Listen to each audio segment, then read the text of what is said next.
Over the years in my channel, I have reviewed a lot of 4K projectors, and it's not often that a model comes along that really surprises me. It surpasses my expectations, but this is it. This, I believe, is the best 4K projector that you can get currently for the price. It's selling at the moment, time of this video, for about $1,400 US, around 1,500 euros, and you get with the Dangbei Mars Pro 2. A really good brightness. So top brightness, it comes out to be 2450 ISO lumens, but using the high performance mode. It runs Google TV, so all your favorite apps like Netflix, Amazon Prime Video, Disney Plus, YouTube, all there. You've got a huge array of content that can keep you occupied for hours on end with Google TV. Built-in speakers, they're 12 watts each. DTS-X Dolby Audio, and they sound impressive considering the size of this unit here. It does have auto keystone correction, plus or minus 30 degrees. It has an eye protection mode, and it can even resize the screen if there's an object in the way, which is great. But you see in this review that I am really impressed with this, and I'll go as far as to say what I said just before that. I think it's the best you can get for 4K projectors around this price point. It really is something. And just what is included with that Mars 2 Pro? We've got our remote, which is your standard Google TV remote. You see we've got dedicated buttons there for YouTube, Netflix, Amazon Prime Video, which it is certified. That's your menu key, the home, the back, volume, directional pad, OK in the middle, Google Assistant, so all very straightforward. Now, it does not come with the two AAA batteries that we do need, but they're very easy to source. Power supply, this is 180 watts, and our power cable. Dangbei does have this, which they also sent out to me to test and use. It is their optional stand that you can get for the Mars Pro 2, and it's highly recommended. If you don't have your own stand or a ceiling mount or whatever you're going to use, then this is very useful. I'll show you why. The base is very solid. It's screwed into place. This is metal right here, and it's a little heavy, but it's good because it means it's stable where it sits. It has a rubber base, and it's 360 degrees, the underside of that. So that allows you to move it wherever you want, and it does need a little bit of force to move it, so it's not going to easily move.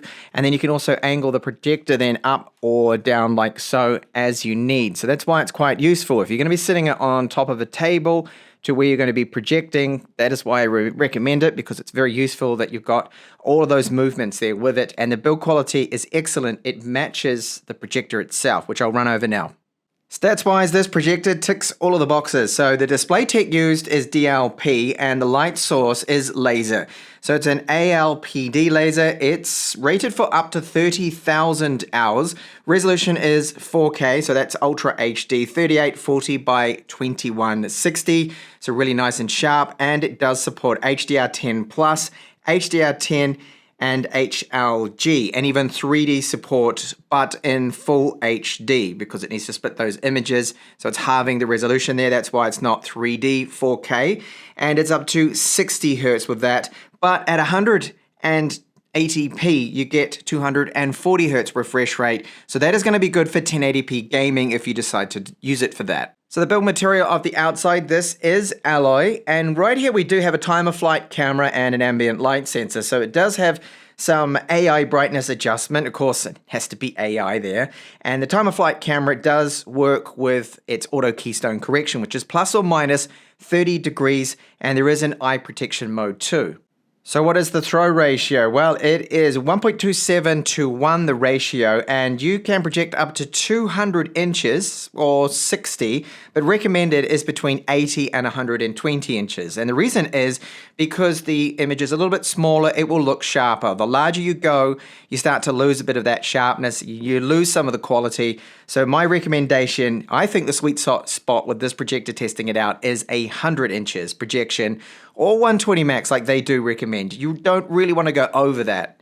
Now projectors, you want to have the brightest possible within your budget, and this one for its price tag, currently about 1,500 US or 1,500 euros, is very good. It is 2,450 ISO lumens, which is brighter than ANSI lumens, so it's a super bright projector, and you'll see later on with my image tests. For audio, for built-in speakers, they are very good. We have some DTS-X certified Dolby audio speakers in this. that are 12 watts each. There's 2 of them, so they're either side, and they deliver some impressive audio for built-in audio. I know that probably most of you will have your own external amp, maybe going to go with a surround sound, a 5.1 setup or whatever, which will sound a lot better.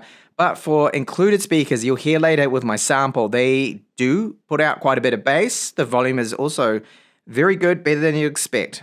Like all projectors, it is actively cooled, so there is a fan in here. Now, it's only up to 24 decibels, very quiet considering how bright and powerful this 4K projector is. All of our inputs along the top here, so we do have optical in, we've got HDMI 2.1 with the HDMI ports, and this first one supports eARC, LAN, and 2 USB Type A ports, and a 3.5mm headphone jack. Now internally it's got 2 GB of RAM, and it is, I believe, a quad-core chip that is running this, 32 GB of eMMC 5.1 storage, which is all fine for running Google TV. Aesthetically, it is a great looking projector with premium materials used, so that aluminium frame just adds to the quality of it. And we do have 2.5D glass along the front of it. But as you can see in my video, it is very reflective. That's about the only thing. There's also protection for the lens too, which is good. My setup here with the projector, so I have our Mars Pro 2 270 centimeters away from my ALR screen. This is giving me an estimated approximate 100 inches because this ALR screen, this is 120 inches and it's not using all of it. So I've calculated, just measuring it roughly about 100 inches, which is well within their recommended projection size. And of course, this ALR screen is going to really improve the quality. Right now, I've got a powerful spotlight on the screen, so that's why it doesn't look so great. So here we are in Google TV, which is very similar to what it was previously named Android TV. So you see at the top here, these are our main menus. If you haven't used it before, you find all your applications. So the major ones, Netflix, YouTube, Amazon Prime Video, Disney Plus, and you have Apple TV. There's just so much in there. Everything that you'd want is in here. You are really spoilt for choices when it comes to content. You have the library here at the top that you can add your own stuff in there, your own things. Of course, Chromecast, you can Chromecast to our Mars Pro 2. Shows, you find all the shows, especially if you've already added your own apps and signed in, like Netflix or Amazon Prime Video, which I do have. You can see it's popped up with a few things here. And even some things that you might not have installed yet. I have not installed Disney Plus yet. We no longer have that subscription, but it shows there, and you'll see all the content in there that you can choose. Now, the menu system is fast, everything loaded and really good, and it is using Wi-Fi that is not 2.4 gigahertz, but the faster Wi-Fi 5 gigahertz here, so transfer speeds are very good. It keeps up with the streaming, no problems. Movies, you see all of those in there, all listed out very clearly, so it's great for finding new content, something that you maybe never even thought about watching, but when it pops up in here, you go, oh, you know what? That actually might be good. I'll have a check out Kingdom of the Planet of the Apes. So it's all really straightforward, very good UI system, very fast. Now you have your own Google TV menu, so you can bring that up here. And I'll run through some of those settings just shortly.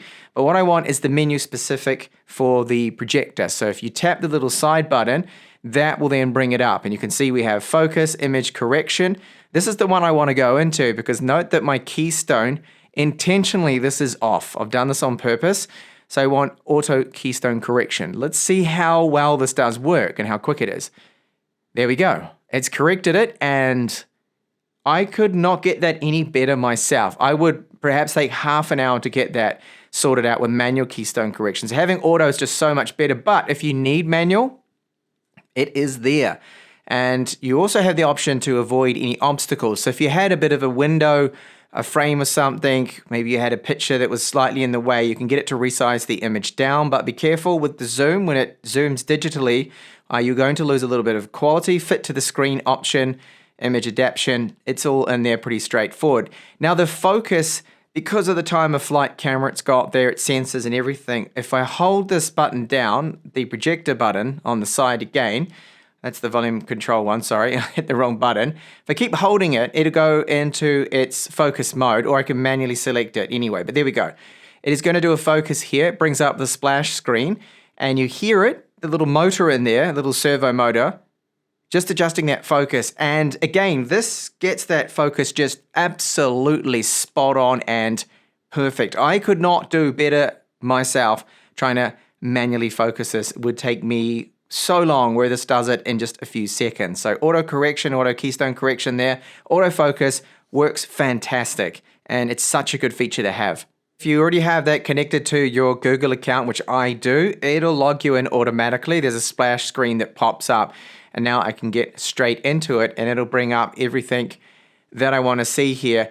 Now, the quality of the app is very good. The speed that you get out of it, I can see it's cached in everything, and it was first in standard definition. I can see it's now sharpened things up quite a bit. And going through this, you don't see any really annoying slow caching. You saw those images just load in for the first time.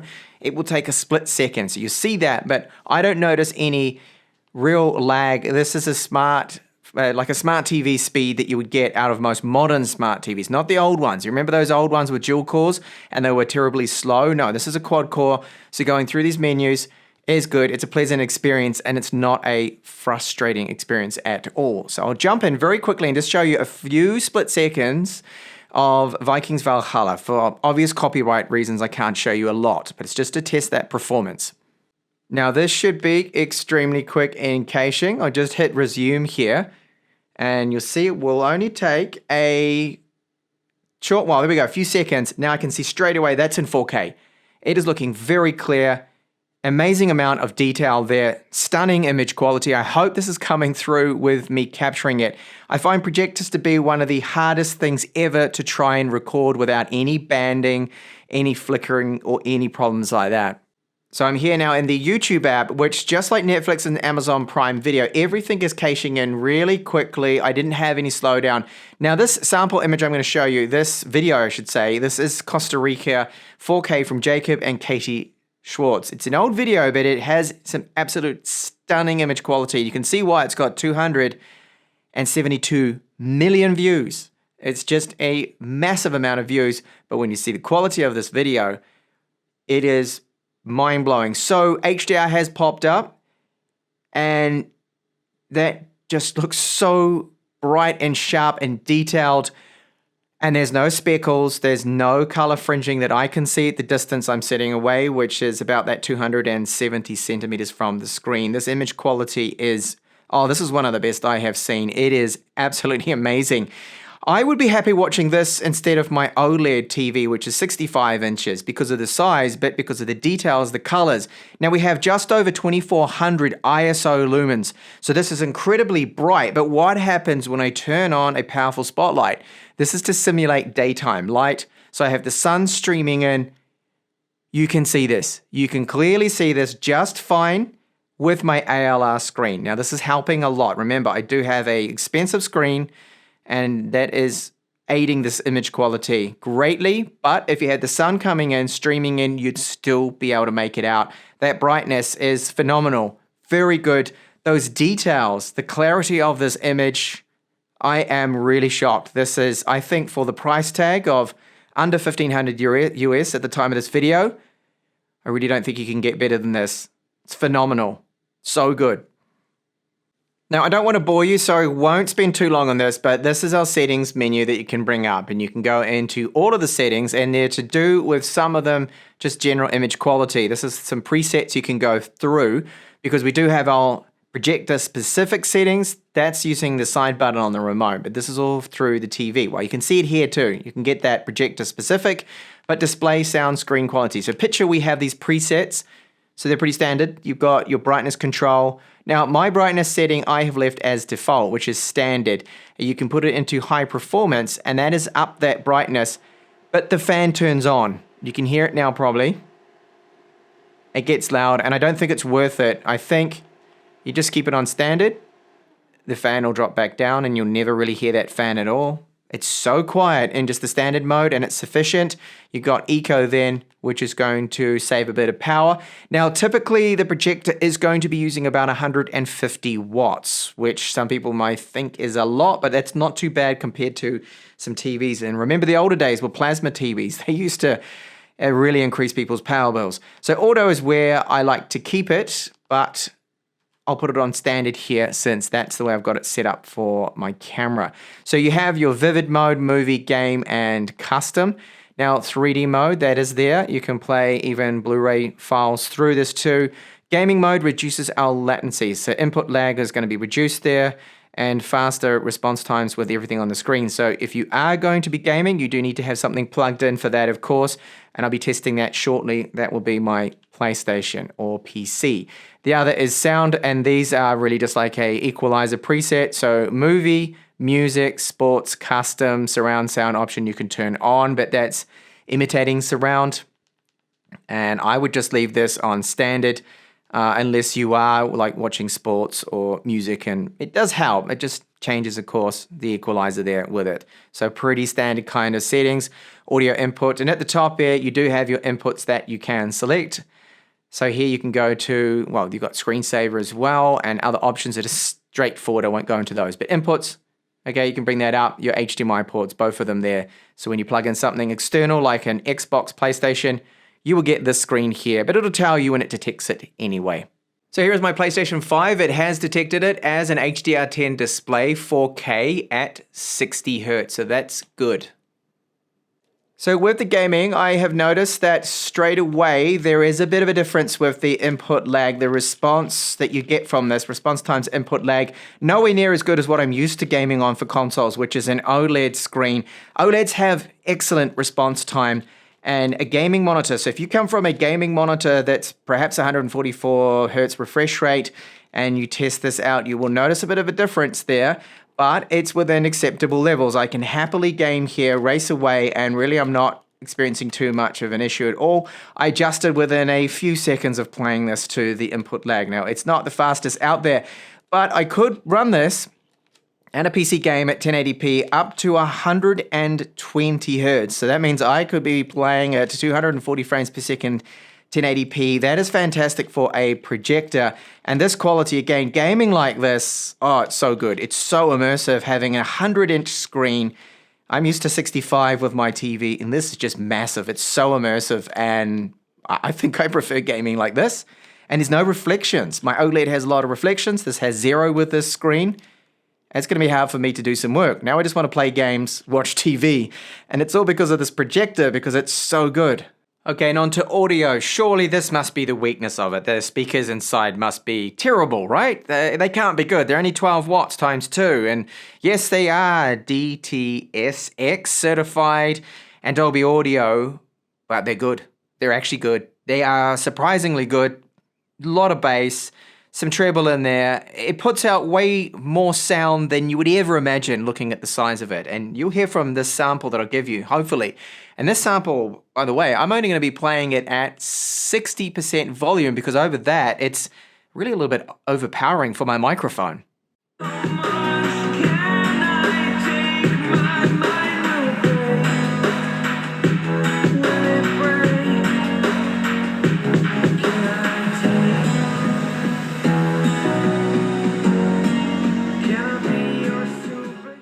Okay, so the fan noise, it must be bad then being so bright. Well, it's not. If you run it in the normal mode, the fan is very quiet, and I would say, without a doubt in my mind, having tested a lot of 4K projectors, that this has some of the quietest cooling within it in the standard mode. However, if you put it into high performance, you're going to hear the fan, and it gets a little loud, but you get that slightly brighter image, and that's when you get the peak over the 2450 ISO lumens. So fan noise sample I give you now is what I think everyone's going to be running. It's just the out-of-the-box standard mode where it's so quiet my mics can hardly pick it up.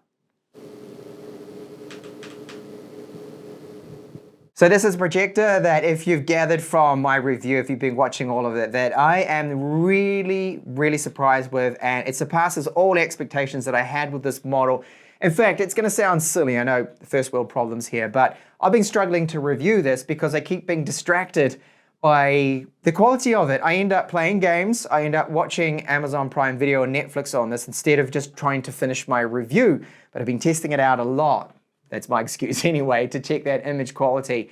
And this, without a doubt, is a unit that I can say safely that if you're after 4K, you want a bright projector with amazing image quality, good sound, great UI, good performance, runs Google TV, this is your unit. And I never hardly say this in any of my videos, but I can safely say, go and buy it. You will be over the moon with the performance of this, I think, compared to all the other projectors I have reviewed.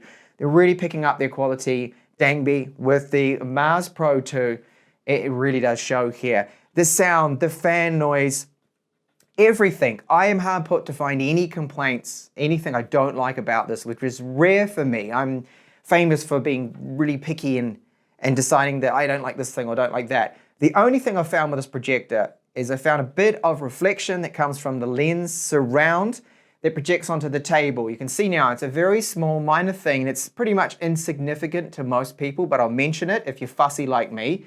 And I noticed that when I project onto my screen, you see a little bit of like a halo around the outer screen from the projector, not from my screen, because it's an ALR expensive screen that I have. It stops that. So there's a bit of that. It's very minor. The other is, because it's not a short throw, an ultra short throw projector, you need a big, long, very long room to get, say, 120 inches. So for me to project onto my screen behind me, I need to move this back about 300 centimeters. So 3 meters back to get about 120 inches, roughly. Okay, these are rough calculations. Don't take it as being exact here, but you need a big room. That's the only thing. And the other is the fan. If you put it on the high performance mode, which I believe most people don't need, it's a little loud then, but in standard mode, you're like, that's why I've got it on now, so you can hear how crazy quiet this is. Checks all boxes. I'm blown away by this unit here. I think it's a definite keeper. The Dangbei Mars Pro 2. Thanks a lot for watching this review.